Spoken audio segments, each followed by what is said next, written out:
शुरू होने जा रहा है देश का सबसे बड़ा मुकदमा, आपकी अदालत, रजत शर्मा के साथ।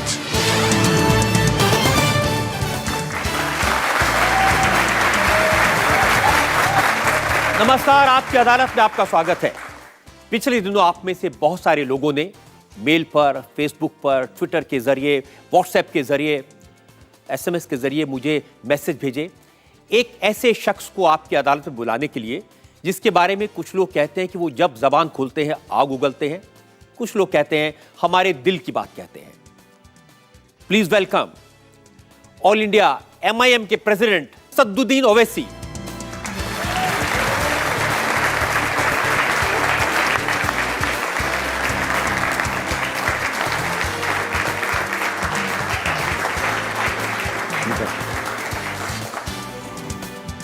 आज के इस शो में हमारे जज हैं भास्कर के national political editor Abhilash Khandekar.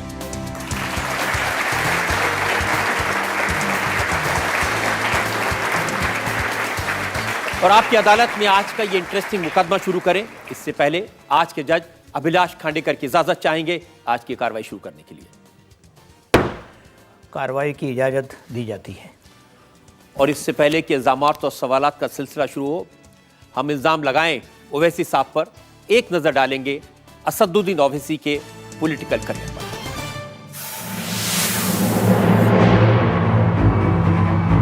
Asaduddin Owaisi all India मजलिस इत्तेहादुल मुसलमीन के प्रेसिडेंट हैं। असदुद्दीन ओवैसी और इनके परिवार का पुराने हैदराबाद इलाके में काफी रसूख है। ये इस इलाके से 3 बार लोकसभा का चुनाव जीत चुके हैं। असदुद्दीन ओवैसी के फादर सलाउद्दीन ओवैसी इसी कॉन्स्टिट्यूएंसी से 6 बार लगातार चुनाव जीते थे।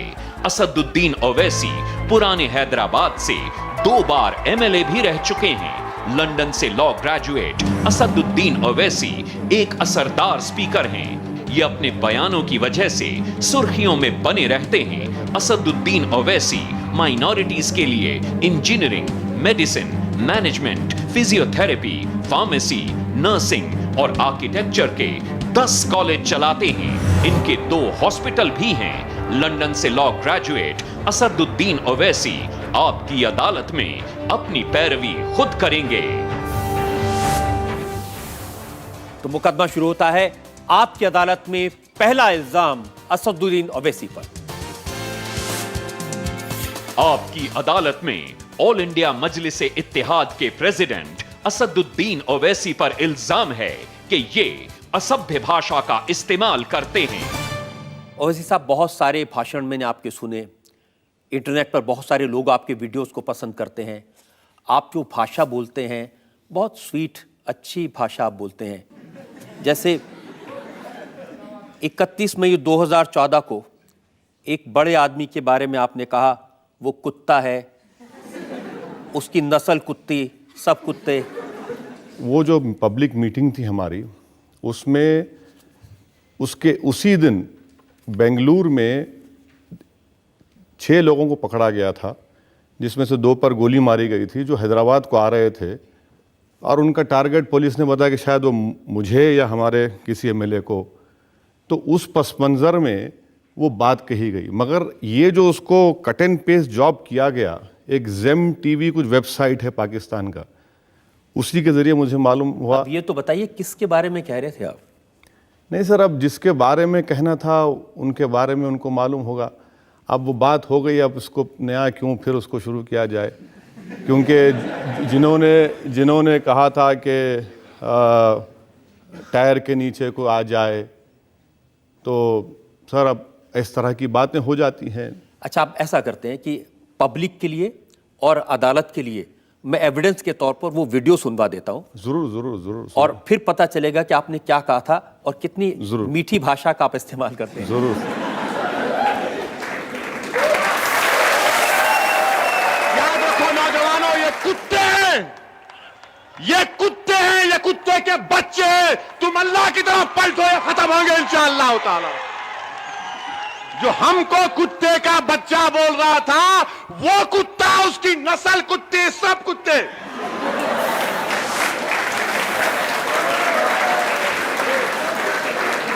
ओवैसी साहब, हैदराबाद के लोगों को मैं जानता हूं, वो तो बड़ी डिग्निटी से, बड़े स्वीट बोलते हैं।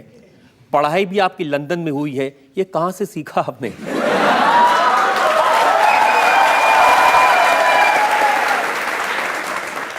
ये हमने सीखा उन लोगों की बातें सुन सुनकर जो 50 साल से ये समझ रहे थे कि हम गूंगे हैं। हमने उनसे सीखा जो इन्होंने कहा था कि इस धरती को समताल होना पड़ेगा। 5 दिसंबर को कहा गया था। हमने उनको देख देख कर बोलना शुरू किया जिन्होंने कहा था कि एक धक्का और दो। हमने उनको देख देख कर अपनी ज़बान खोलने में मजबूर हो गए जिन्होंने कहा था महाराष्ट्र के एक बहुत बड़े लीडर है कि मुसलमान लड्डे हैं। हमने उन लोगों को सुना जिन्होंने कहा था कि हम रिलीफ कैंप इसलिए चलाएं ताकि आपका प्रोडक्शन सेंटर बढ़े। हमने उन लोगों को सुना जिन्होंने कहा था कि कोई टायर के नीचे अगर कोई कुत्ते का बच्चा आ जाए तो सर बताना ये है कि हम यही चाह रहे हैं कि एक उसूल बन जाए पूरे मुल्क में कि कोई भी इस तरह की बात ना करे। मैं यकीनन आप जो आपने ये बात देखिए, मैं आपसे इसलिए कह रहा हूं, जरा मेरी बात को मुकम्मल आप मेरी भी बात सुन लीजिए। आपने ये बात 31 मई 2014 को कही जब मुल्क नरेंद्र मोदी को देश का प्रधानमंत्री इलेक्ट कर चुका था। देश के प्रधानमंत्री के बारे में ऐसी भाषा इस्तेमाल करना अच्छी बात है? सर, जमहूरियत में अगर कोई मुल्क का वज़ीर आज़म बनने जा रहा है, क्या उनके लिए बात ज़ेबा देता कि वो ये कहें कि जो टायर के नीचे आ जाए वो कुत्ते का बच्चा? क्या ये इनके लिए ज़ेब देता जो हिंदुस्तान के वज़ीर आज़म बने थे अटल बिहारी वाजपेयी? हम दुआ करते हैं कि अल्लाह उनको सेहत दे कि इस धरती को समताल होना पड़ेगा। क्या इनके लिए ज़ेब देता जिन्होंने कहा था कि एक धक्का और दो, और वो ख़ुद हिंदुस्तान के होम मिनिस्टर और मिनिस्टर्स बन गए? तो ये चीज़ है कि आपकी बात सही है कि इस तरह की ज़बान का इस्तेमाल नहीं होना चाहिए, मगर थाली तो 2 हाथ से बचती है, एक हाथ से नहीं रोक सकती। तो इसीलिए हम चाहेंगे कि दूसरी तरफ से भी, हर तरफ से भी।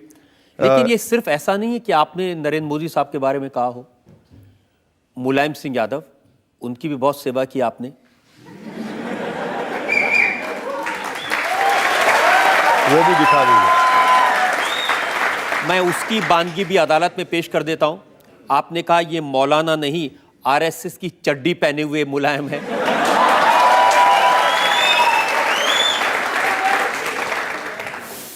ये मुलायम सिंह ख्वाब देख रहा है, गैर जरूरी अपने आप को मौलाना मुलायम। ये मौलाना नहीं है बल्कि आरएसएस की चड्डी पहना हुआ मुलायम सिंह है। इसको शिकस्त देना है आजमगढ़ की आवाम को, और आजमगढ़ की आवाम को बताना है कि आजमगढ़ शिबली की सरजमीन है।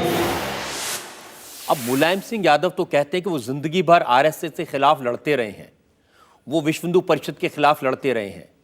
देखिए, समाजवादी पार्टी कब बनी?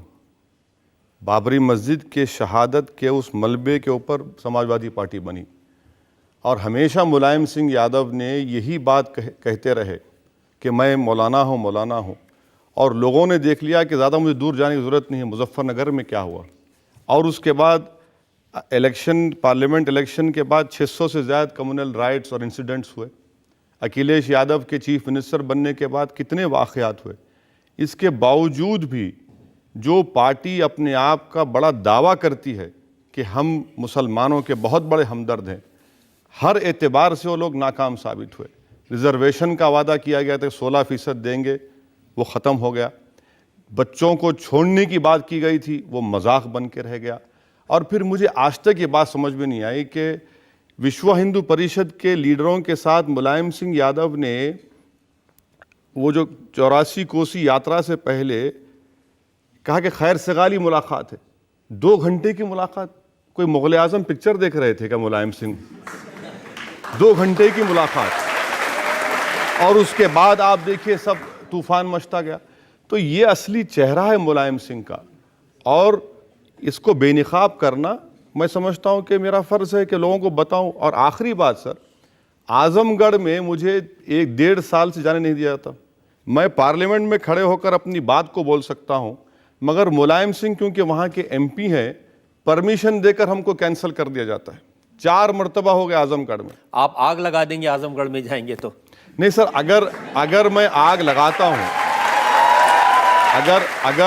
अगर मैं आग लगाता हूं या फिर मुलायम सिंह को मैं नीचे गिराता हूं, ये तो वक्त तय करेगा। अगर मैं जाकर कोई गलती करता हूं, आप मुझ पर फौरन केस बुक करिए। मैं कई मरतबा वहाँ के एसपी से बात किया, मैंने कहा कि अगर मैं गलत बोलूँगा, आप बोलिए कि रुक जाइए, मैं रुक जाऊँगा। बोला हम इस मैदान में हैं, इस सियासत में हैं, आप हमको जेल को ले जाइए, केस बुक करिए, हम तैयार हैं। लेकिन आप कहते हैं कि दूसरे ऐसी भाषा बोलते हैं उससे आप सीखते हैं।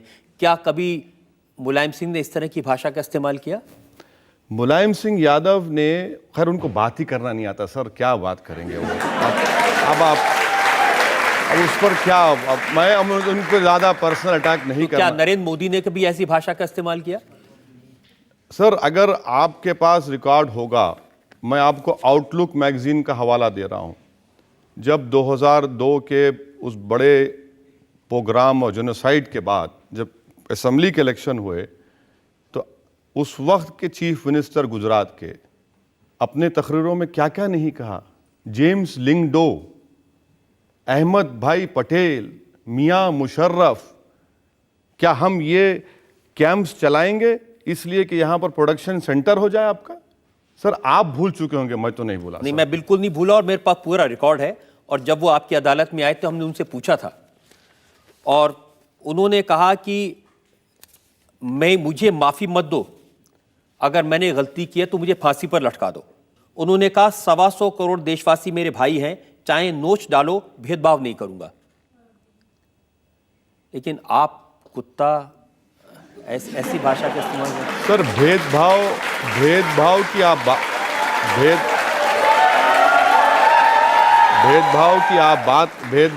बात कर रहे हैं। मुझे एक बात मुझे बता दीजिए, क्या हिंदुस्तान का वजीर आजम पार्लियामेंट में खड़े होकर प्रेसिडेंट एड्रेस के डिबेट में ये जुमला जेब देता है उनको कि 1200 साल की गुलामी? क्या मतलब था उसका? 1200 साल की गुलामी से हमको आज़ादी मिली। 650 साल तो मुसलमान भी हुकूमत की है इस मुल्क में, तो क्या वो भी गुलामी थी? मैं मानता हूं अंग्रेज़ों के खिलाफ हम तमाम ने मिलकर लड़ा, वो गुलामी का वक्त था, मगर उसको आप 1200 साल की बात करते। दूसरी बात, 15 अगस्त को लाल खिले से वज़ीर आज़म ने कहा कि 10 साल का मॉरेटोरियम होना चाहिए कम्युनल राइट्स के ऊपर। 10 साल क्यों, 100 साल चाहिए, ले लीजिए। मगर ये कैसे टास्क मास्टर हैं, वो बोलते कुछ हैं और फिर उन्हीं के एमपी योगी कुछ और बोल देते हैं। ये कैसे टास्क मास्टर हैं कि साक्षी महाराज बोलते कि पूरे मदरसे टेररिज्म के सेंटर हैं और फिर वजीर आजम की हुकूमत 200 करोड़ देती है मदरसों को। ये कैसी बात है, मुझे समझाइए आप। कि एक वजीर मनिका गांधी कहती है कि गाय को काटा जा रहा है, कैटल को काटा जा रहा है, फिर ये हुकूमत जो मशीनरी आती है उस जानवर को काटने के लिए, इंपोर्ट ड्यूटी 10 से 6% कर देती है। तो ये जो है ना सर, ये जो आपकी बात बिल्कुल नहीं, ये जो जेकिल एंड हाइड की पर्सनालिटी है, आप मेरी बात से मुत्तफिक नहीं हो सकते, मगर मैं जो आपके सामने हूं वो अंदर भी हूं और बाहर भी हूं। मगर ये बात कि भाई मैं इस दूध का धुलावा हूं, मगर मेरे साथी कर रहे हैं, मुझे मत बोलिए, मैं उसका जिम्मेदार नहीं हूं, ये कैसे हो सकता है? ये हमको बता दीजिए कि आप चीफ मिनिस्टर थे, अभी आपने कहा कि मैं भेदभाव नहीं करता हूं। अक्षरधाम का जजमेंट आया, जिस वक्त बीजेपी रिजल्ट आया, सुप्रीम कोर्ट ने कहा कि इन मुसलमानों को टारगेट बनाया गया और इन्वेस्टिगेशन गलत किया गया और इनको सिर्फ नाम की बुनियाद पर 10 साल 11 साल उनके खराब हो गए। क्या ये भेदभाव नहीं है? मुझे ये बता दीजिए कि क्या ये भेदभाव नहीं है कि आज गुजरात में कोई अगर अपना घर बेचना चाहता है तो हुकूमत से परमिशन लेना पड़ेगा। आज वजीर आजम बोलते हैं मैं गंगा को साफ कर दूंगा, मगर क्या यह बात गलत है सर कि वहां पर जुहापुरा के इलाके में पूरा अहमदाबाद का जो मेडिकल हॉस्पिटल्स का जो गंदगी है, वेस्ट है, वो लाकर वहां पर डंप किया जाता? ये हम बातें करते हैं तो लोगों को पसंद नहीं आता। आपकी सारी बातें ठीक है। नहीं ठीक नहीं है, सही है गलत है, बता दीजिए। आपको सारी बातें कहने का हक है और बहुत सारी बातें लोग गलत करते हैं, कहने का हक है, लेकिन कुत्ता कहना, ये मुझे समझ नहीं आया। नहीं सर,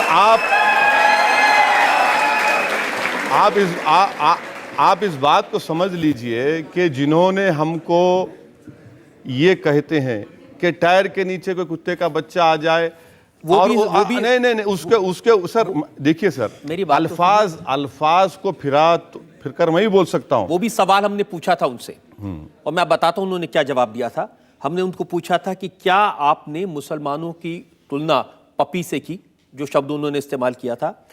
उन्होंने कहा कि मैंने किसी को पपी नहीं कहा, मैं तो अपनी संवेदना व्यक्त कर रहा था, और मैं तो ये कहना चाहता था कोई चींटी मरती है तो भी दर्द होता है, तो ये कहना कि मैंने किसी को चींटी कह दिया, ये उनकी थिंकिंग हो सकती है। सर, इशरत जहां का एनकाउंटर की फाइल जो आईबी के ऑफिसर के प्रोसिक्यूशन के लिए गवर्नमेंट ऑफ इंडिया में रुकी हुई है, दे दीजिए सैंक्शन दे दीजिए ना, कौन रोक रहा है आपको?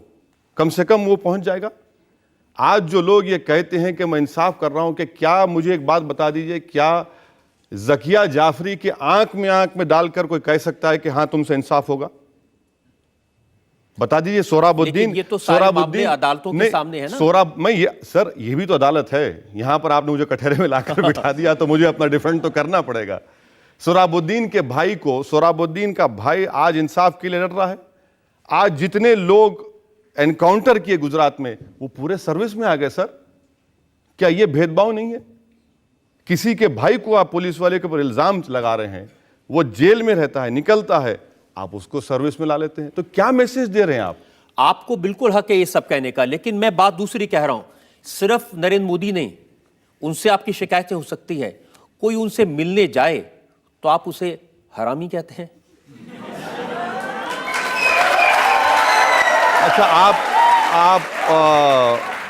मैं आपको वो भी सुनवा देता हूं, आपको भी याद आ जाएगा किसको आपने नहीं, मैं कहा जानता हूं, था। फिल्म स्टार के बारे में बात कर रहे हैं, मशहूर फिल्म स्टार हैं, और आपने कहा था इनको कौन पसंद आता है, वो हरामी नाचने गाने वाला एक्टर, वो पतंग फहरा रहा है, याद रख तेरी जिंदगी की डोर अल्लाह काटेगा, तू जाएगा कब्रिस्तान। वो हरामी जो नाचने गाने वाला एक्टर जो पतंग पिला रहा है, याद रख तेरी जिंदगी की डोर अल्लाह काटेगा, तू जाएगा कब्रिस्तान में, तो तुझे मालूम होगा कि कौन हीरो था, कौन हीरो नहीं है। नाम सलमान रखने से कोई सलमान नहीं हो जाता, सलमान रद्दी भी है। अब बताइए, जो एक्टर जिसको पूरे हिंदुस्तान की जनता मोहब्बत करती है, वो सिर्फ नरेंद्र मोदी से मिलने चले गए, तो आपने इतने सारे प्यारे प्यारे जुमले उनके लिए गए। सर देखिए, जब ये मिलने गए, आपके लिए प्यारे हो सकते, मेरे लिए प्यारे नहीं है सर। मेरे लिए ये लोग हीरो नहीं हो सकते। नहीं, मैं बता रहा हूं, नहीं, मेरे लिए ये लोग हीरो नहीं हो सकते। मेरे लिए हीरो वो लोग हैं जिन्होंने इस मुल्क को आज़ाद कराने के लिए अपनी जानों को कुर्बान किया और इस मुल्क के लिए अपना खून पसीना बहाया। ये लोग मेरे लिए हीरो नहीं है। ये पैसे लेकर हीरोगिरी करना अलग बात है। ये लोग जाकर क्या कहा मौसूफ ने कहा कि मेरी बहन अपने आप को सेफ महसूस करती है। ये उनका, आप वो बता नहीं रहे हैं। मैं पूरा बता नहीं, वो जब किस पस मंजर में वहां पर कहा कि मेरी बहन बिल्कुल सेफ है वहां पर। हम ये पूछना चाहते कि कोई फिल्म स्टार अगर पॉलिटिक्स में आएगा और पॉलिटिशियंस की तायीद करेगा, तो वो अपने आप को नहीं समझ सकते कि नहीं मैं होली का हूं, मुझे कुछ मत बोलो, मैं तो एक्टर हूं। अगर आप आकर किसी पॉलिटिशियन की तायीद कर रहे हैं तो फिर वो ओपन होते हैं। और अगर ये देखिए, वो तो अपनी फिल्म का टैक्स माफ करवाने के लिए चीफ मिनिस्टर के पास गए थे, और वो सब चीफ मिनिस्टर से मिले थे। अगर वो फिल्म का टैक्स माफ करवाने के लिए गए, कितने चीफ मिनिस्टरों से मिले? सब चीफ मिनिस्टर से मिले थे। नहीं सर, हमारे आंध्रा को आए, ना कई रियासतों को नहीं गए। अच्छा, वो फिल्म फ्लॉप हुई, सुना मैं। फ्लॉप कैसे हो गई सर? अगर इतने प्यारे हीरो हैं आपके, आप कह रहे हैं कि वो नहीं, अगर इतने प्यारे हीरो हैं आपके, फ्लॉप कैसा हो गई? क्या उसकी जिम्मेदारी मुझ पर डाल देंगे आप? बिल्कुल डालेंगे, क्योंकि आपने लोगों से कहा कि ये फिल्म मत देखो। अरे सर, मैं कौन होता हूं किसको बोलने वाला, नहीं बोलने वाला? जमहूरियत है, आज हर चीज को कोई। इसी तकरीर में आपने आगे लोगों से ये कहा था कि इसकी फिल्म देखने मत जाओ। सर देखिए, लोग देखें नहीं देखें वो तो आवाम की मर्जी पर मुनहसर है। लेकिन उसके बावजूद उस फिल्म ने 100 करोड़ का बिजनेस किया था। मुझे नहीं मालूम कितने करोड़ का किया सर, मुझे परवाह भी नहीं है कि वो 1000 करोड़ का करे। एक और एक्टर की बात बताता हूं, ये तो आपके हैदराबाद के हैं, चिरंजीवी। उनके बारे में आपने कहा कि अगर हैदराबाद को यूटी बनाया तो तुम्हारी टूटी तोड़ देंगे। वो भी दिखा दीजिए। ये भी सुन लीजिए। हैदराबाद हमारा है, हैदराबाद सबका है, मगर ये यूटी की बात मत करो। तुम यूटी की बात करेंगे तुम्हारी टूटी ढीली कर देंगे हम। ये परमानेंट कैपिटल की बात मत करो चिरंजीवी, परमानेंट कैपिटल यूटी की बात मत करो। तुम बच्चे हो अभी, तुम शूटिंग करते करते कूद के वहां चले गए।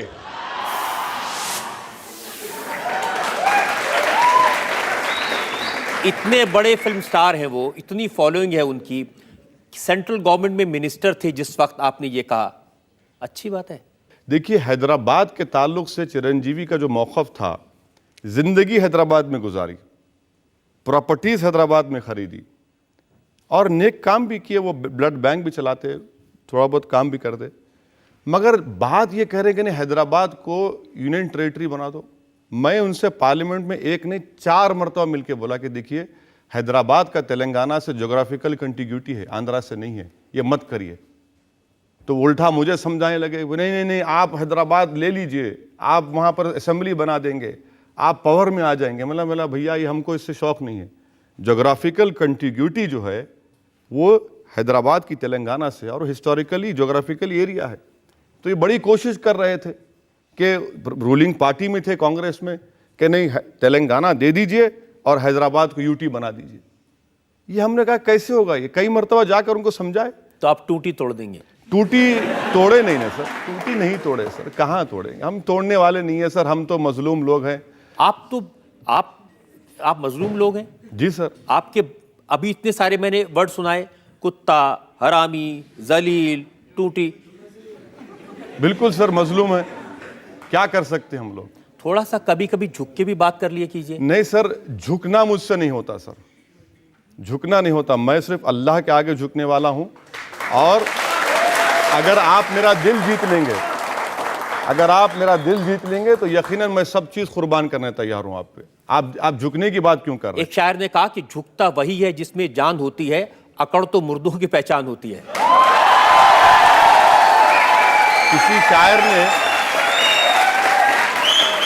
किसी शायर ने यह भी कहा, जरा नम हो तो बड़ी जरखेज है जमीन साखी। तो नम होने की जरूरत है। आप नम होइए, आप नम होइए, आप इनकिसारी का मुजाहरा करिए। आप हमको हिंदुस्तान में किराएदार मत समझिए, हम इस मुल्क के बाइज़्ज़त शहरी हैं। आप हमको ये मत समझिए कि तू वहाँ पर ठहर, हम यहाँ पर ठहरेंगे। ये मिजाज नहीं चलने वाला है, ये मिजाज नहीं चलने वाला। इस मुल्क का मिजाज तो ये है कि वो शायर कहता है कि नहीं, मुल्क की बात नहीं कर रहा हूं मैं। मेरा झगड़ा मुल्क से नहीं है, मेरा झगड़ा रजत शर्मा से हो सकता है, मेरा झगड़ा नरेंद्र मोदी से हो सकता है। क्यों झगड़ा होगा? नहीं, मिसाल के तौर पर अभी की बात कर रहे हैं, क्योंकि आपने मुझे कटहरे में खड़ा कर दिया और आप प्रोसिक्यूटर हैं, तो जाहिर है आप और हम बहस कर रहे हैं। तो बहस की बुनियाद पर मैं एक कह रहा हूं, मगर मुल्क से कोई झगड़ा कभी नहीं हो सकता, ना कभी होगा इंशाअल्लाह ताला। ये मुल्क हमारा था, है और रहेगा इंशाअल्लाह ताला। हम ये कह रहे हैं कि जो मुल्क में जो इख्तिदार पर बैठने वाले हैं वो ये ना समझें कि मेरे मुकद्दर के फैसले वो करेंगे और मेरे मालिक हैं। नहीं, वो मेरे मालिक नहीं है, इख्तिदार उनको जरूर मिला है, वो सबको एक इंसाफ की नजर से देखें। लेकिन ये आप मानते हैं कि इस मुल्क में सब लोगों को मिलकर रहना चाहिए? सर, मैं तो फिर आपसे कह रहा हूं ना कि इस दुनिया में ये वाहिद मुल्क है। दुनिया में कोई ऐसा मुल्क नहीं है जहां पर इतने मजहब के मानने वाले, इतनी तहजीब, इतने त्योहार, इतनी ज़बानें, दुनिया में कौन सा मुल्क ऐसा है। तो मेरा झगड़ा मुल्क से कभी नहीं था, ना रहेगा इंशाअल्लाह ताला। आप मानते हैं कि एक शायर ने कहा, ए चांद तू किस मजहब का है, ईद भी तेरी और करवा चौथ भी तेरी। ये हमारा मुल्क है। बिल्कुल सर, क्यों आप ईद और करवा चौथ की बात करें? क्या यहाँ पर क्रिसमस नहीं मनाया जाता? क्या यहाँ पर ट्राइबल लोग अपनी ईद नहीं मनाते? कि यहाँ पर सिख लोग अपनी त्यौहार नहीं मनाते? यही तो कह रहा हूँ ना, यहाँ पर कितने त्यौहार, कितने मजहब हैं। ये इस मुल्क की डाइवर्सिटी उसकी ताकत है, इस मुल्क की रूह इसका प्लुरलिज्म और इथॉस है। और अगर कोई इस प्लुरलिज्म इथॉस को ख़त्म करने की बात करेगा तो आप बताइए फिर क्या होगा इस मुल्क का? आप क्या करेंगे अगर कोई इस तरह के इथॉस को ख़त्म करने की बात करेगा? उसके साथ आप क्या करेंगे? सर, आप किस तरफ इशारा लेकर जा रहे हैं, मैं उसके आता हूं उसकी तरफ। तो मैं मैं आपको बता, मैं आपके सवाल का प्रीजत जवाब दे देता हूं। मैं जरा एक ब्रेक मुझे लेना है, वक्त हो गया। एक ब्रेक के लिए हम रुकेंगे और ब्रेक के बाद हम असदुद्दीन ओवैसी साहब से पूछेंगे उन लोगों के बारे में जो इस देश में लोगों को बांटने की कोशिश कर रहे हैं। आपकी अदालत में इल्जाम और सवालात का एक और दौर, एक ब्रेक के बाद। आपके छोटे भाई अकबरुद्दीन ओवैसी साहब, वो लोग कहते हैं ना, बड़े मियाँ तो बड़े मियाँ, छोटे मियाँ सुभान अल्लाह। वो कहते हैं कि 15 मिनट के लिए पुलिस हटा ली जाए, 25 करोड़ मुसलमान ये 100 करोड़ आबादी को ठीक कर देंगे। सर, ये अब आप इसमें भी मुझे जिम्मेदार बना देंगे क्या?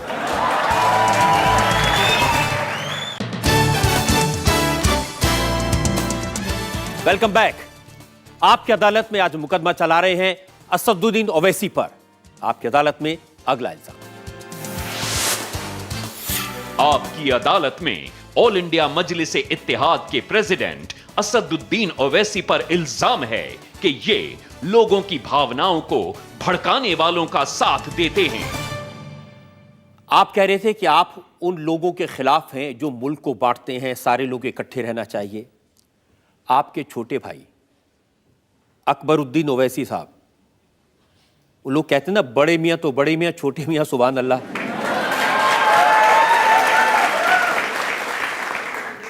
वो कहते हैं कि 15 मिनट के लिए पुलिस हटा ली जाए, 25 करोड़ मुसलमान ये 100 करोड़ आबादी को ठीक कर देंगे। सुनवाऊं वो भी एविडेंस आप? नहीं, वो तो आप सुनवाई दीजिए, देख लेंगे। हाँ, अच्छा लगेगा आपको? सुनिए। हिंदुस्तान, हम 25 करोड़ है ना, तुम 100 करोड़ है ना, तुम तो हमारे से इतने ज्यादा है। 15 मिनट के लिए पुलिस को हटा लो, बता लेंगे किसमें हिम्मत है, कौन ताकतवर है। 15 मिनट हटा लो।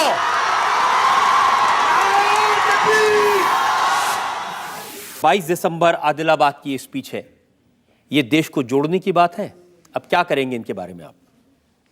मैं जिस वक्त ये कंट्रोवर्सी इरप्ट हुई, उस वक्त कई टीवी चैनल्स मुझसे बात किए, बशमूल आपके भी लोग बात किए थे। मैंने उनसे कहा कि भैया आप मुझे बुला लीजिए, मैं तैयार हूँ इस पर आके बहस करने के लिए, मगर होना ये चाहिए कि 1-to-1 डिस्कशन हो। क्योंकि पैनल डिस्कशन में होता क्या है, जैसा आज आप मुझे लाकर बिठा दिए, कम से कम मैं अपनी बात तो कर सकता हूँ। दूसरी बात यह है कि इस स्पीच के ताल्लुक से, क्योंकि 2 साल का अरसा गुजर चुका है, ये मसला अदालत में ज़ेर दौरान है। और मेरा मानना यह है कि जो अदालत का फ़ैसला आएगा, ज़ाहिर है आपकी इस अदालत से ज़्यादा वो अदालत मुतबरिक है और उनको क़ानून और हिकमत ज़्यादा मालूम। और चौथी बात यह है कि मुझे पूरा भरोसा अदलिया पर है। जिस तरह वरुण गांधी को इंसाफ मिला, कोर्ट से ही मिला, हमको भी उम्मीद है कि अदालत जो है एविडेंस की बुनियाद पर, इन तमाम चीज़ों की बुनियाद पर फैसला देगी। मगर मैं जो आपसे पहले इस जो बात कहा था, मैं उस पर कायम हूँ और इंशाअल्लाह ताला कायम रहूँगा।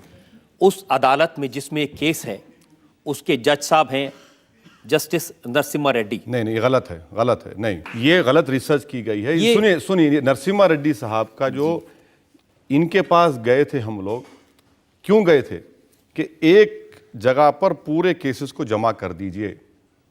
ये हाई कोर्ट के हैं, सुन लीजिए मेरी बात। मसला तो निजामाबाद और निर्मल की अदालत में है, हाई कोर्ट में तो नहीं है मसला ये जी।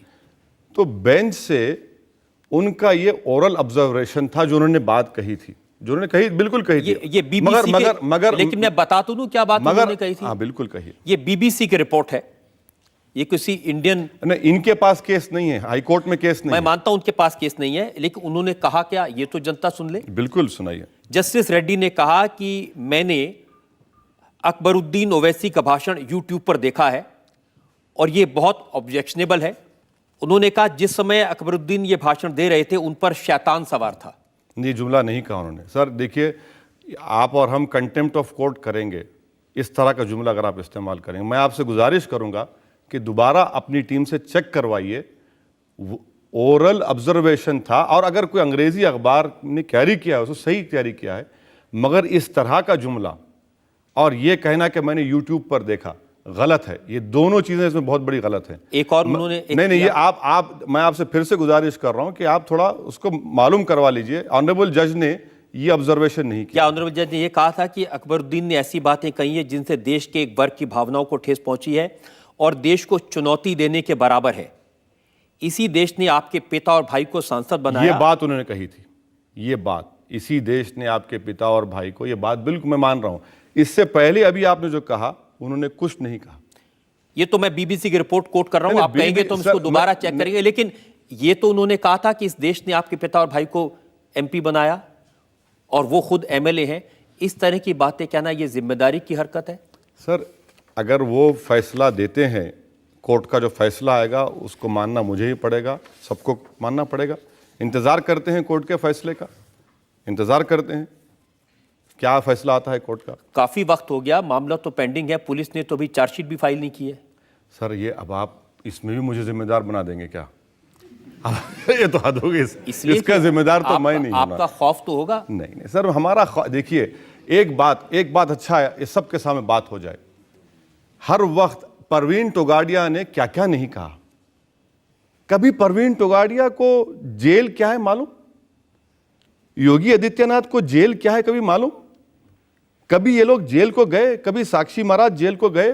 साक्षी महाराज तो काफी वक्त जेल में नहीं, वो अलग किस्सों में गए, अलग, अब उस पर तबसरा आप बाद में कर सकते।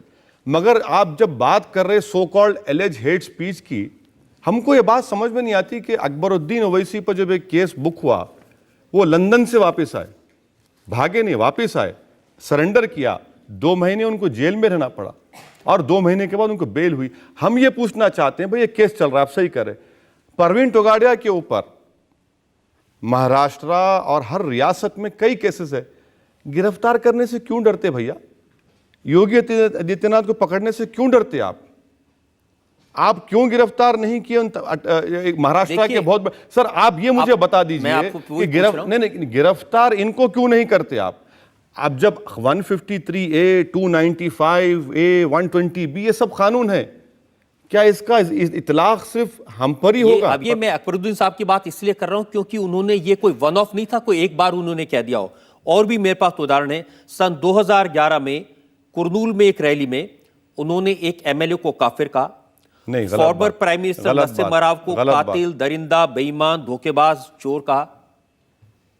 जो शख्स बाबरी मस्जिद की हिफाजत करने में नाकाम हुआ, और बाबरी मस्जिद की शहादत सिर्फ मुसलमानों के लिए गम का मसला नहीं, ये तो मुल्क के फाउंडेशंस को कमज़ोर कर दिया, ये मुल्क के फाउंडेशंस को कमज़ोर कर दिया। ये गुंडा राज की बेहतरीन मिसाल है। और मैं अपनी पार्लियामेंट में कहा, आपसे भी कह रहा हूँ, हिंदुस्तान में 3 बड़े वाक़यात हुए, एक महात्मा गांधी का कत्ल, एक बाबरी मस्जिद की शहादत, और तीसरे गुजरात में कत्लेआम, और चौथे दिल्ली की सड़कों पर सिखों का उनका कत्लेआम। ये 4 ऐसे वाक़यात हैं जिससे मुल्क कमज़ोर हुआ। क्या आप इसको बात को नहीं मानते? बिल्कुल ठीक है। तो फिर ये वज़ीर आज़म, जो वज़ीर आज़म रहने के बावजूद भी उस बाबरी मस्जिद को आप ना माने, मुतनाज़ा बोले कुछ, मगर हिफाजत करना तो मरकज़ी हुकूमत की जिम्मेदारी थी। सुप्रीम कोर्ट को कमिटमेंट दिया गया था। इसीलिए हम नरसिम्हा राव को जिम्मेदार समझते हैं। इसीलिए हमने ना सिर्फ ये कहा, बल्कि हमने ये भी कहा कि इनको भारत रत्न से अवार्ड मत दिया जाए। ये शख्स ने खुली इजाज़त दी तमाम लोगों को नंगा नाच करने की और मुल्क के कानून को उसके धज्जियाँ उड़ाने की। वो देश के प्रधानमंत्री थे जिन्हें देश की जनता ने चुना था। मैं आपको फिर से बताता हूं, उनको कातिल, दरिंदा, बेईमान, धोखेबाज, ये शब्दों का इस्तेमाल तो नहीं करना चाहिए था। कौन से शब्द का इस्तेमाल करें जिसने टाडा के नाम पर हजारों बच्चों को जेलों में डाल दिया? कौन से शब्द का इस्तेमाल करें कि बंबई की सरजमीन के ऊपर कत्लेआम हुआ और श्री कृष्णा कमीशन की रिपोर्ट आज भी बर्फदान में पड़ी हुई है? वो वजीर आज़म थे। कौन से शब्द का इस्तेमाल करें? क्या आपको मालूम नरसिम्हा राव ने क्या कहा था जब वो चीफ मिनिस्टर थे आंध्र प्रदेश के? उन्होंने कहा था कि जो रेडियो पाकिस्तान सुनेगा मैं शीश पिघला के उसके कान में डालूंगा। क्या ये जेब देता किसी चीफ मिनिस्टर को? 1971 में पीवी नरसिम्हा राव ने बात कही थी और ये असेंबली में कहा था। आप एक तरफा बात कर रहे हैं नहीं, सर। एक तरफा नहीं, नहीं, आपका रिसर्च जो है सिर्फ एक ही तरफ फोकस है। ठीक है, हम पर इल्जाम है, अपने इल्जाम का डिफेंड कर रहा हूं मैं, मगर नरसिम्हा राव के ताल्लुक से हमारा ओपिनियन वाज़ेह है। आपके भाई साहब ने हैदराबाद में आंध्र प्रदेश की पुलिस को नामर्दों की फौज करार दिया। पुलिस को नामर्दों की फौज करार दिया, पुलिस को नहीं कहा। वो जुमला मुझे अच्छी तरह याद है। वहां पर किसी एक बच्ची की अस्मत रेजी की गई थी, गुंडे गैम्बलिंग का सेंटर चला रहे थे, तमाम बुराइयों का एक मरकज एक इलाका बन चुका था। और अगर पुलिस नहीं करेगी और अगर हम जाकर करते हैं तो बोलेंगे आप अपने हाथ में कानून ले लिए। ये चीज़ें हैं, इसका सर आप बैकग्राउंड भी थोड़ा देख लीजिए। जुमले आपको अच्छे नहीं लगते होंगे, हो सकता है कि मैं यहाँ बैठ कर जस्टिफाई भी नहीं कर सकता हूँ, मगर उसका पस मंज़र भी है। सिर्फ जुमले नहीं, जब भी वो आपके भाई साहब जबान खोलते हैं, नरेंद्र मोदी के बारे में आप भी बोलते हैं और वो भी बोलते हैं। वो कह रहे हैं कि लोग बोल रहे हैं मोदी वजीर आजम बन जाएगा। काय का मोदी, कहां का मोदी? आजा हैदराबाद एक मर्तबा बता देंगे। आए ना, वो हैदराबाद आए, एक नहीं 2 मरतबा आए हमारे खिलाफ इलेक्शन में। तो बता दिया नहीं, आपने? नहीं, हाँ, हम जीत गए। वो 2 मरतबा आए हमारे खिलाफ इलेक्शन कैंपेन के, बड़ी सभा की, बड़ा जलसा किया, हजारों की तादाद में लोग आए। एक नहीं 2 मरतबा हैदराबाद को। उन्होंने कहा कि अडवाणी भागकर इंडिया आ गए। हम तो भागकर नहीं गए, हम तो यहीं पर हैं। किसी को तो छोड़ दीजिए।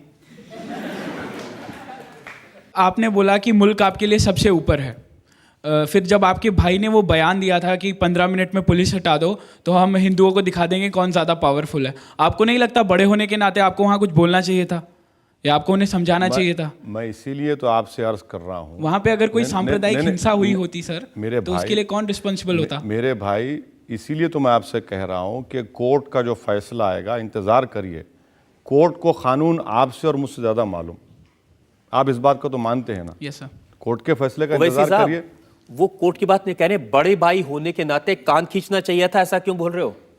सर, मैं तो आपसे कह रहा हूं ना कि मेरी नज़र में इंसाफ का जो पैमाना है वो अदालत करेगी फैसला। या तो उन्होंने कहा वो नहीं, सही था या नहीं था आपकी नजर में? अब अगर रजत शर्मा मुझे उस वक्त बुला लेते, मगर आप बुलाए नहीं हमको।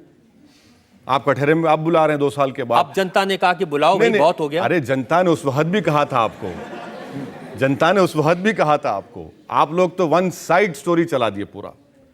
मगर जो कोर्ट का फैसला होगा उसका इंतजार करिए। कोर्ट का फैसला ठीक है, लेकिन जो वो पूछ रहे, मैं उनकी बात का जवाब चाहता हूं। उन्होंने कहा बड़े भाई के होने के नाते, ज्यादा समझदार होने के नाते। अच्छा, मैं शुक्रिया सर आपका। आप मुझे समझदार कह रहे हैं। तो उस समझदार बड़े भाई से और ज्यादा एक्सपीरियंस भाई से पूछ रहा हूं कि क्या छोटे भाई ने जो बयान दिया था, आप सहमत हैं उससे कि उन्होंने नहीं जो कहा? सर, इसमें अब इतना वफ़ा गुजर जाने के बाद ये सवाल मैं समझता हूं कि इनफ्रक्चुअस है, क्योंकि अब कोर्ट सवाल नहीं, अब इस पर तबसरा करना एक मैटर सब जुडिस है। अदालत फैसला करेगी, इंतजार करिए ना सर। मैं तो भाई का दिल क्या कहता है ये पूछना चाहता हूं। भाई का दिल क्या कहता है वो घर की बात मैं अवाम में क्यों करूंगा? आपके घर में भी आपके भाई हैं, क्या आप बताते लोगों को? मैं बताता, अगर मेरा भाई ऐसा करता कान खींचता। नहीं, आप खींचते होंगे, लगता होगा। मगर आपके भाई नहीं है ना पॉलिटिक्स में, आपके भाई तो नहीं है पॉलिटिक्स में। नहीं, वो चाहे पॉलिटिक्स में होते चाहे किसी भी प्रोफेशन में होते। मगर जो भी कोर्ट का फैसला होगा वो कोर्ट तय करेगी इंशाल्लाह। और मेरा छोटा भाई, क्या बड़ा भाई भी ऐसे कहता तो भी कान खींचता होगा सर। अच्छा है सर, क्योंकि मुल्क के खिलाफ कोई बात कहे, मुल्क को चैलेंज करे, इसको किसी को माफ नहीं करना। कोई माफ नहीं कर सकता ना, चाहे वो बाबरी मस्जिद की शहादत हो, चाहे महात्मा गांधी का कत्ल हो, गुजरात में मासूम लोगों का कत्लेआम हो, या दिल्ली की रोडों पर सिखों का कत्लेआम हो। बिल्कुल माफ मत करिए, बिल्कुल माफ नहीं कर। लेकिन अगर कोई ये कहे कि 15 मिनट के लिए पुलिस हटा लो, अब ये जो चीज है ये कोर्ट फैसला करेगी। जिस तरह से आप प्रोसिक्यूट कर रहे हैं, मुझे लगता है कि गवर्नमेंट को आपको वहां पर लॉयर बनाकर भिजाना चाहिए। आप अच्छा आर्ग्यू करेंगे वहां पर, बहुत अच्छा करेंगे। नहीं बिल्कुल। तो मैं तो कह रहा हूं आपको आना चाहिए। अगर कोई मेरे मुल्क पर हमला करेगा, लोगों को बांटेगा, तो मैं बहुत अच्छा आदमी कोई बनूंगा। मुल्क पे हमला नहीं है, कोई मुल्क को बांटने की बात हरगिज कोई नहीं कर सकता, ना हम उसको मानेंगे। मसला कोर्ट में है, कोर्ट फैसला करेगी, उसका इंतजार करिए। चलिए जनता से पूछ लेते हैं जो लोग इस बारे में कुछ कहना है। आप यहाँ थर्ड रो में। जैसे आप कह रहे हैं नरेंद्र मोदी जी के बारे में कि वो कातिल हैं, वो दरिंदा हैं, इससे ज़्यादा भी आपने कुछ कहा है, मैं कह नहीं सकती उनके बारे में। मैं पूछना चाहती हूँ कि कश्मीर में अभी जो हमने पिछले दिनों देखा, तो मोदी जी ने वहाँ सेना लगा दी, 2100 करोड़ रुपया लगा दिया और तमाम इंतज़ाम कर दिए कि वहाँ के लोगों को बचाया जाए। तो आपने वहाँ पे क्या किया? आपने कितने करोड़ भेजे, या फिर कितने दिन आपने वहाँ पे लगाए, या फिर आपने उन लोगों की क्या मदद की जो हमारे मुस्लिम भाई बहन हैं? जवाब दो।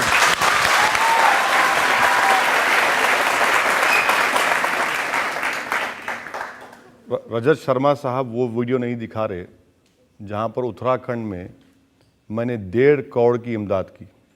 उत्तराखंड में हमारे लोग डॉक्टर्स की टीम गए, मेडिसिन लेकर गए, दवाएं सामान लेकर गए। सब दिखाने की जिम्मेदारी मेरी है, आपकी भी कुछ है? कठेरे में तो आया हूं ना, कठेरे में तो इन्होंने आपसे पूछा है। मैं जवाब दे रहा हूं।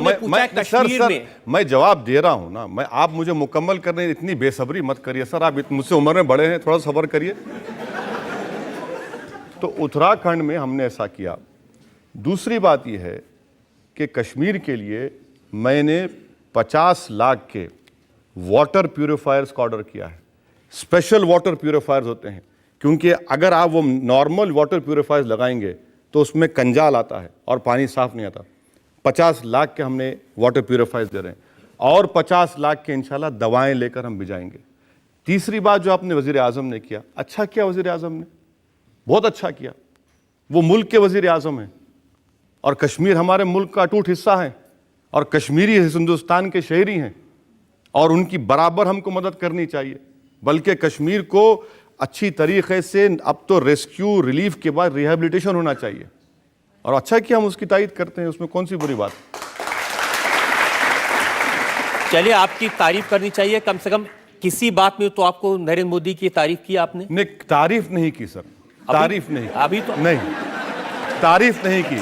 तो ये उनकी ड्यूटी है। आज वो वजीर आजम है, हमने उनकी मुखालिफत की, और इंडिया के प्राइम मिनिस्टर हैं, उससे कोई इनकार नहीं कर सकता। और इंडिया के प्राइम मिनिस्टर जब हैं तो पूरे मुल्क के शहरी उनके लिए बराबर होने चाहिए।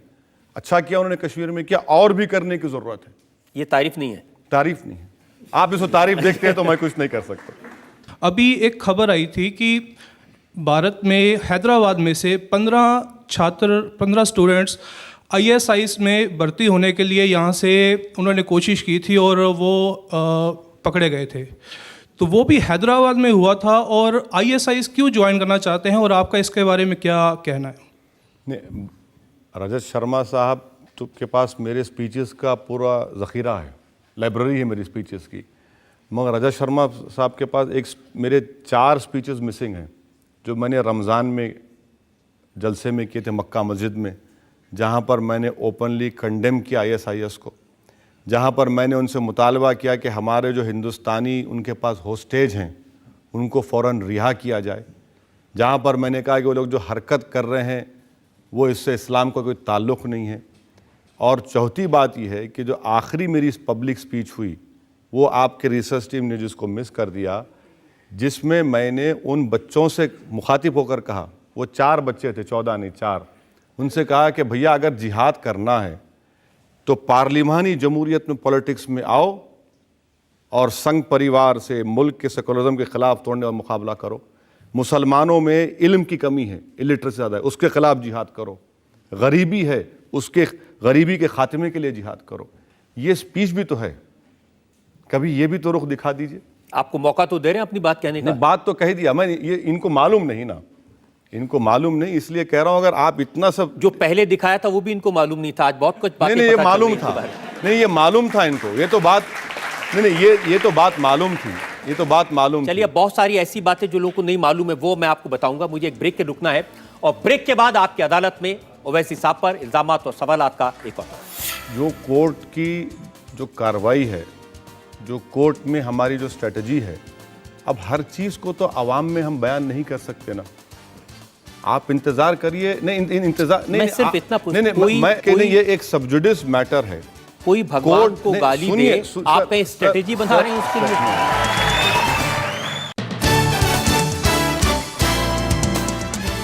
Welcome back. आपकी अदालत में आज हमारे मेहमान हैं असदुद्दीन ओवैसी। आपकी अदालत में अगला हिस्सा। आपकी अदालत में ऑल इंडिया मजलिस इत्तेहाद के प्रेसिडेंट असदुद्दीन ओवैसी पर इल्जाम है कि ये समाज को बांटने का काम करते हैं। अब मैं फिर से आपको आपके छोटे भाई, आपकी पार्टी के लीडर, एमएलए साहब, उनका बयान सुनाना चाहता हूं। वो कैसे हिंदू देवी देवताओं का मजाक उड़ाते हैं, सोसाइटी को डिवाइड करते हैं। भगवान राम का मजाक उड़ाया, उनकी मां कौशल्या का मजाक उड़ाया, कैसे आग लगाते हैं वो जरा देखिए आप।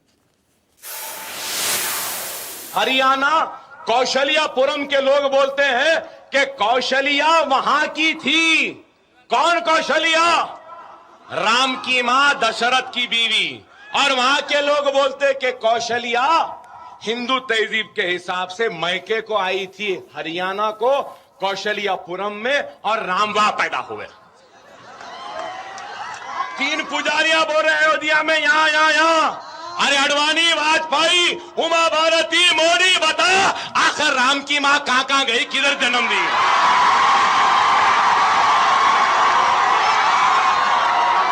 कहां जन्म दिए? आप सपोर्ट करते हैं इसे? मैं कितने मर्तबा इस प्रोग्राम में कह चुका हूं, आप उसी स्पीच का हवाला दे रहे हैं।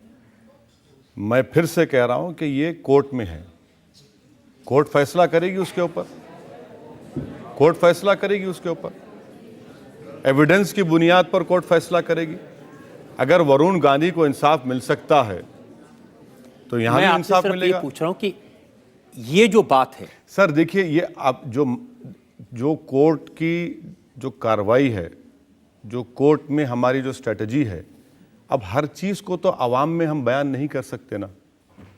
आप इंतजार करिए। नहीं इंतजार नहीं, मैं सिर्फ इतना पूछ- नहीं कोई- मैं इस पर कोई तबसरा इसलिए नहीं इसलिए करना मैं चाह आपसे रहा हूं पूछ रहा हूं कि कि नहीं, कोई- ये एक सबजुडिस मैटर है। कोई भगवान कोर्ट को ने- गाली सुनिए, दे, सर, आप कहीं सर, स्ट्रेटेजी बना सर, रहे हैं उसके सर, लिए? नहीं सुनिए बात को, आप तोड़ मोड़ कर पेश करें। मैं ये कह रहा हूं कि कोर्ट पहले फैसला ये करेगा कि क्या ये सही है, कहा है, जो चार्जेस फ्रेम किए गए 120B 295 के, इसके ऊपर कोर्ट फैसला देगा। कोर्ट के इंतजार करिए ना सर, जब कोर्ट का फैसला आ जाएगा आप मुझे दोबारा बुला लीजिए। आप ओवैसी साहब, कुछ मामले ऐसे होते हैं जिन नहीं पर सर, कोर्ट नहीं, दिल से फैसला करना नहीं, दिल पड़ता से है। फैसले नहीं कर सकते सर, दिल से फैसले नहीं कर सकते। दिल से कोर्ट में जब एक मसला ज़ेरे दौरान है, कोर्ट फैसला करेगा, और मुझे पूरा यकीन है कि कोर्ट को कानून आपसे ज़्यादा मुझसे ज़्यादा मालूम, और कोर्ट एविडेंस की बुनियाद पर फैसला करेगा, तो उसका इंतजार करिए। जनता की भावना भी तो कुछ होती है, नहीं, जनता- कैसे आग नहीं, लगाने की नहीं, कोशिश कोई- करते हैं। मैं आपको एक और वीडियो दिखाता हूं, कैसे गाय को गौ माता कहने पर उनको आपत्ति है, कैसे मजाक उड़ा रहे हैं उसका, वो जरा सुन लीजिए। ये बोला जाता कि ये हमारी माता है, ठीक है, तुम्हारी माता है, बराबर है बराबर माता, इस बात से इनकार नहीं।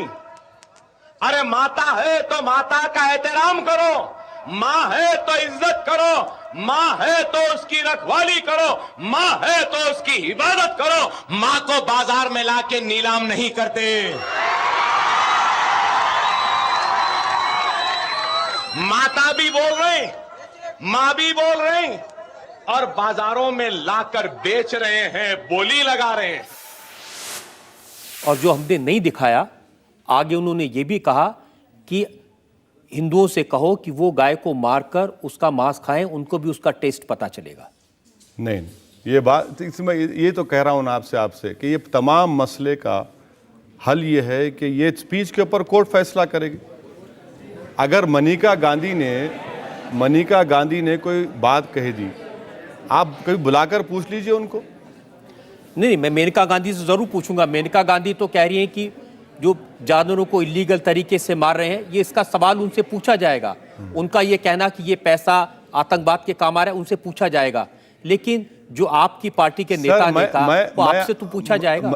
मैं आपसे बार बार यही कह रहा हूं कि ये अदालत में है, और मैं आपसे बार बार यही कह रहा हूं कि ये जनता का इमोशन है। मैं आपसे हमेशा यही जवाब दूंगा आपसे कि इस मसले के ऊपर कोर्ट का फैसला होगा एविडेंस की बुनियाद पर।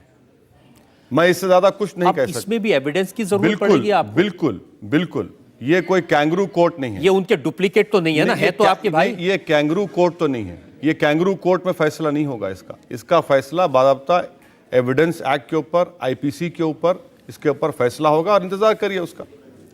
देखिए, आपकी अदालत में हम कोशिश करते हैं कि जो जनता बैठी है और जो जनता देख रही है उसकी भावनाओं से, इमोशन से फैसला कर दें। अब चूंकि आपके छोटे भाई का मामला है तो शायद आप कंसेशन चाहते हैं। नहीं सर, मैं कंसेशन हरगिज नहीं चाहता हूं। मैं तो कंसेशन नहीं चाहूंगा आपसे ना आपकी अदालत में जो लोग मौजूद हैं। मैं यही कहूंगा कि जो मसला कोर्ट में है और court Indian evidence act CrPC उसकी बुनियाद पर कोर्ट फैसला देगा और सबके सामने आएगा वो।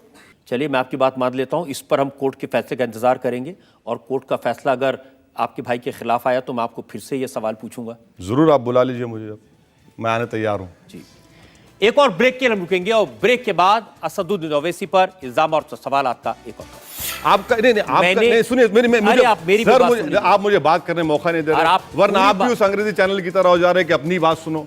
सर मेरी बात सुनिए, आप में काबिलियत है, मानता हूं, आप में सेलिंग पॉइंट है, आप इसीलिए तो आप माने जाते हैं, इसीलिए तो लोग मानते हैं आपको कि भाई रजत शर्मा काबिल आदमी है, पॉइंटेड सवाल करते, चुपते हुए सवाल करते, लोगों को हंसाते भी, यही तो आपकी काबिलियत है।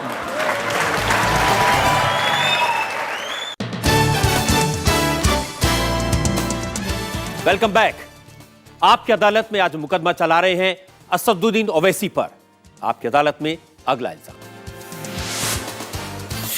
आपकी अदालत में ऑल इंडिया मजलिस इत्तेहाद के प्रेसिडेंट असदुद्दीन ओवैसी पर इल्जाम है कि ये नफरत की सियासत करते हैं। महाराष्ट्र में इलेक्शन होने वाले हैं। मैंने आपका वो वीडियो देखा है जो आपने पब्लिसिटी के लिए बनाया है, जिसमें आपने कहा कि वो पूरी आवाज कह रही है कि लुट गया आवाम, पिट गया आवाम। ये गाना चलता है। मैंने नहीं बनाया, हमारे पार्टी की तरफ से उसमें लिखा है कि MIM का वीडियो। नहीं, हम हरगिज कोई वीडियो नहीं बनाए। देखिए सर, सोशल मीडिया पर थोड़े दिन पहले एक पैम्फलेट बनाया गया जिसमें मेरी तस्वीर डाल दी गई और लिखा गया कि हिंदुस्तान के मुसलमान, पाकिस्तान अगर हमला करेगा तो हम पाकिस्तान का साथ देंगे, और मेरी फ़ोटो डाल दी। और कश्मीर में एक कश्मीर ऑब्जर्वर अखबार ने उसको चला दिया। मैं कोर्ट में गया, उनके खिलाफ, सामना अखबार के खिलाफ, और एक न्यूज़ पोर्टल है, कोर्ट से उनको चला गया है, उनको आना पड़ेगा हैदराबाद। क्रिमिनल डिफेमेशन मैंने फाइल किया है। मैंने वो पढ़ा, उन्होंने तो माफ़ी मांग ली है। नहीं, माफ़ी मांगने से तो नहीं होता ना सर। अब क्या करें? अब उनको आना पड़ेगा हैदराबाद, आकर हम उनकी मेहमान नवाजी करेंगे। कोर्ट में आएंगे वो, गलत मतलब मत लीजिए उसका, वो कोर्ट को आए वहां पर लड़े, क्योंकि मेहमान नवाजी से तो बहुत डर लगता है लोगों को। नहीं सर, मैं उनको बिरयानी तो नहीं खिला सकता ना हलीम खिला सकता हूं, और कोर्ट में तो हम पूछेंगे, कोर्ट में तो हम केस डाले हैं। लेकिन जो वीडियो मैंने देखा उसमें तो आप दिखते हैं और आप कह रहे हैं कि अब हम रोने वाले नहीं हैं, अब हम रुलाने वाले हैं, अब हम कांग्रेस को रुलाएंगे, अब हम एनसीपी को रुलाएंगे। हाँ सर, जरूरी है वहां पर, इसलिए जरूरी है रुलाना इनको वहां पर कितने साल से कांग्रेस की और राष्ट्रवादी कांग्रेस की हुकूमत है, 13% माइनॉरिटीज है, और जो बजट दिया जाता है 400 करोड़ रुपये। आंध्र प्रदेश, यूनाइटेड आंध्रा में 9% आबादी मुस्लिम्स की और बजट है 1050 करोड़ रुपये। वहां पर 10 साल में एक भी मुस्लिम MP जीत कर नहीं आता।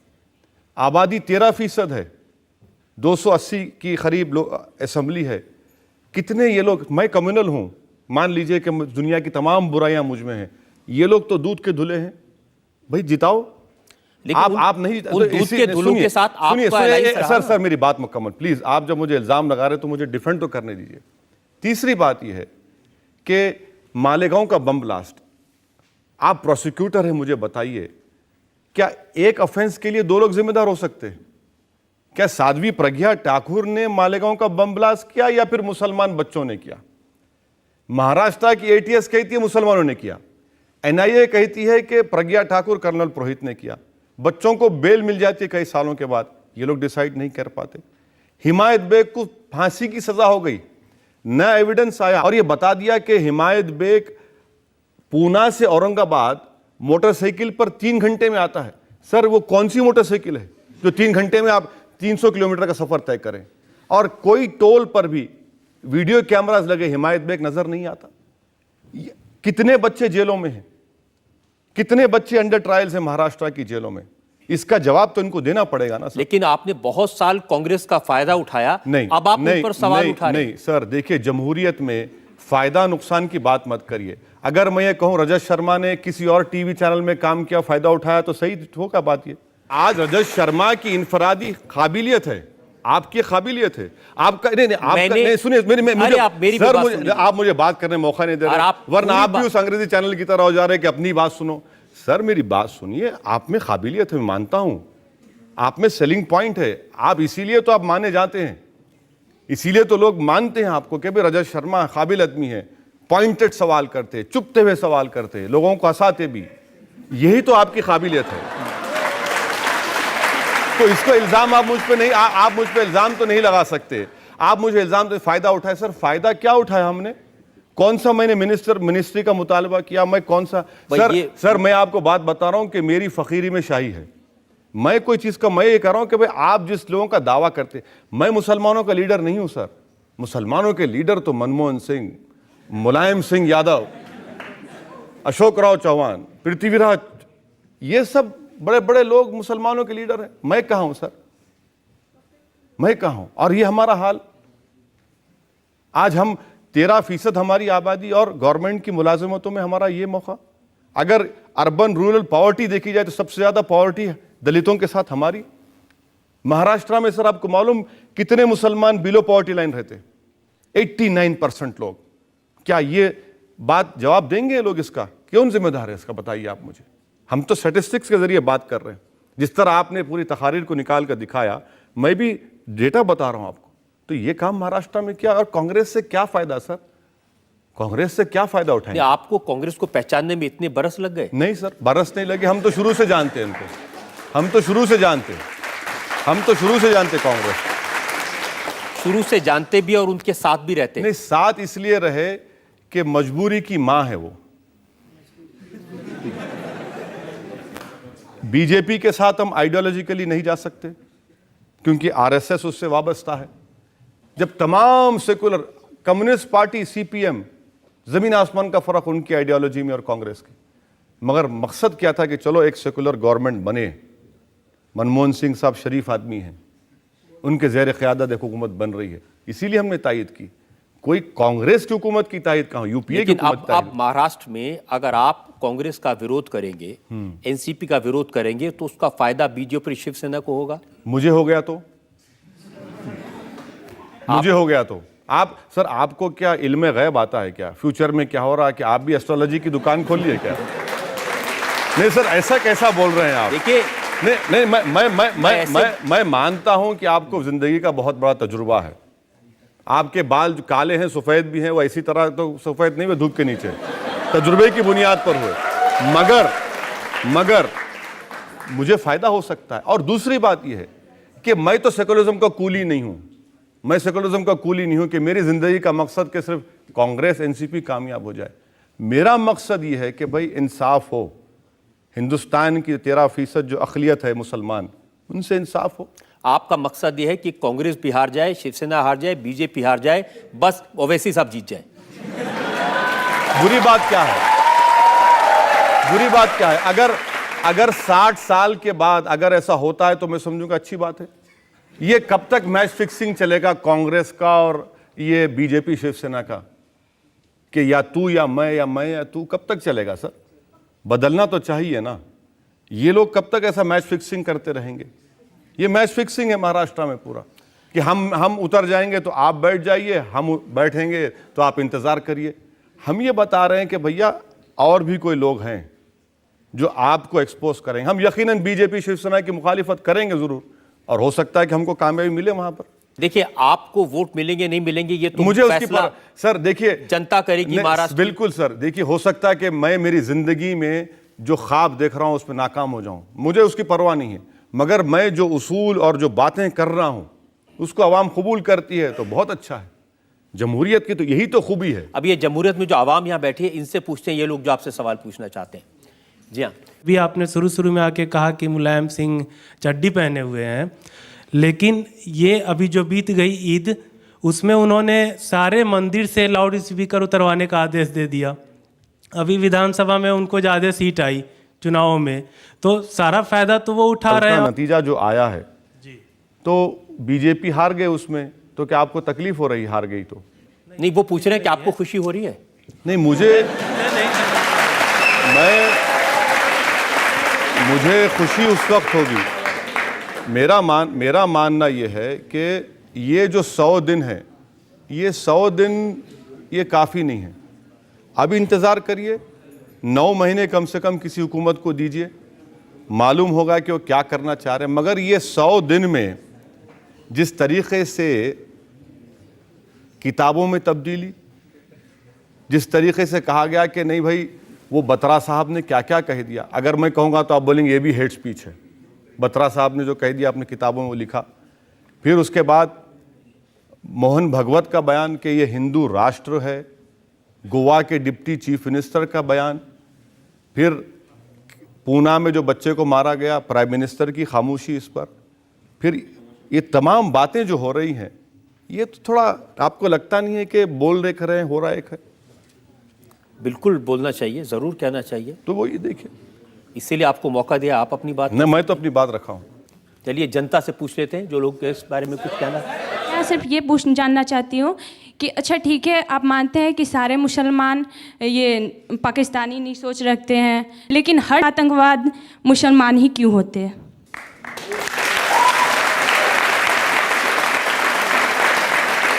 महात्मा गांधी को जिसने मारा वो मुसलमान था क्या? इंदिरा गांधी को जिसने मारा वो मुसलमान था क्या? बाबरी मस्जिद को जिसने शहीद किया वो मुसलमान था क्या? सर ये एक मिनट, दिल्ली की सड़कों पर जो सिखों को गर्दनें काटी गई, क्या वो मुसलमान थे? गुजरात के गली कूचों में जिन लोगों को मारा गया और जिनको बेघर किया गया, क्या वो मुसलमान थे? मेरी बहन, मैं आपसे गुजारिश कर रहा हूं कि आप ऐसा मत सोचिए। सुनिए मेरी बात सुनिए। मैं आपको सिर्फ इतनी बात कहना चाह रहा हूं कि बुराई बुराई होती है, इसको आप मजहब के एंगल से मत देखिए। और ये मौइज़ जो है उससे मुसलमानों का क्या ताल्लुक? मौइज़म से हमारा क्या ताल्लुक? हम तो हर वायलेंस की मजम्मत कर रहे हैं, और मजम्मत करना भी चाहिए, कंडेम करना चाहिए। मजम्मत का मतलब, मैं आपकी इस बात से बिल्कुल सहमत हूं। जो आतंकवादी है वो न हिंदू होता है न मुसलमान होता है, उसका कोई मजहब नहीं बल्कि होता। आतंकवाद खुद एक मजहब बन गया आजकल, और वो सिर्फ इंसानियत के दुश्मन होते हैं जो मासूम लोगों को मानते हैं। और ये बहुत अच्छी बात आपने कही है। अब बहुत सारे इल्ज़ाम मैंने आप पर लगाए, बहुत सारे सवाल आपसे पूछे, आपने अच्छी सफाई दी। हम एक ब्रेक के रुकेंगे और ब्रेक के बाद सुनेंगे आपकी अदालत में आज के जज अभिलाष खांडेकर का फैसला आज के मुकदमे में।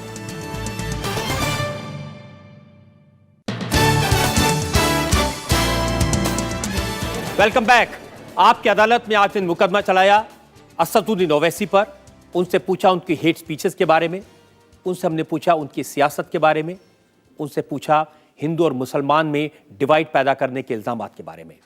अब वक्त है आपकी अदालत में आज के जज अभिलाष खांडेकर का फैसला। आज के फैसले में मैं ओवैसी साहब की प्रशंसा में कुछ शब्द ज़रूर कहूँगा, और वो लफ्ज़ ये हैं कि वे बहुत होशियार हैं। लंदन से वकालत सीख के आए हैं, लंदन से वकालत सीख के आए हैं, लेकिन भड़काऊ भाषण देने में वो बाज नहीं आते हैं। भारत में हिंदू मुसलमानों में लड़ाई दरार पैदा करने की लगातार कोशिश करते रहते हैं।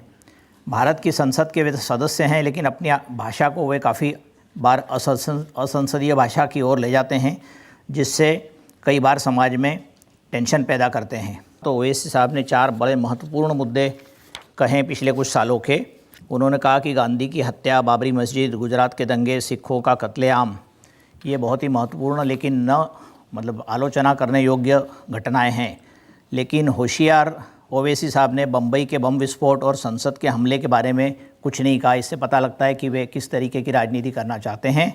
मैं आज अपने जजमेंट में उनको ये बताना चाहता हूँ कि ऐसी भाषा का भविष्य में प्रयोग न करें और सख्त हिदायत के साथ उन्हें बाइज्जत बरी किया जाता है। लेकिन वे ध्यान रखें कि भारत के संविधान में सर्वधर्म समभाव है और यहाँ की नागरिकता भारतीय है और उसी की इज्जत करना हमारा कर्तव्य है। वही ओवैसी साहब का भी कर्तव्य होना चाहिए।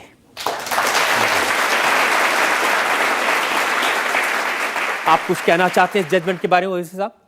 मैं जज साहब ने जो फैसला दिया है, मैं आपके फैसले की इज़्ज़त करता हूं, मगर मैं अपने डिफेंस में इतना ही कहना चाह रहा हूं कि मैंने जिन 4 वाक़यात का जिक्र किया था कि महात्मा गांधी का कत्ल, बाबरी मस्जिद की शहादत, दिल्ली में सिखों का कत्लेआम, गुजरात की सरज़मीन पर मासूम लोगों का कत्लेआम, इसका यह मतलब नहीं है कि मैंने पार्लियामेंट पर जो हमला किया गया है उसकी मैं कंडेम नहीं करता उसको। ये गलत आपने सोच लिया। दूसरी बात, जज साहब आपसे अदबन आपसे गुजारिश करना चाहूँगा कि बम्बई में जो बम ब्लास्ट हुआ, आपने गलत सोच लिया।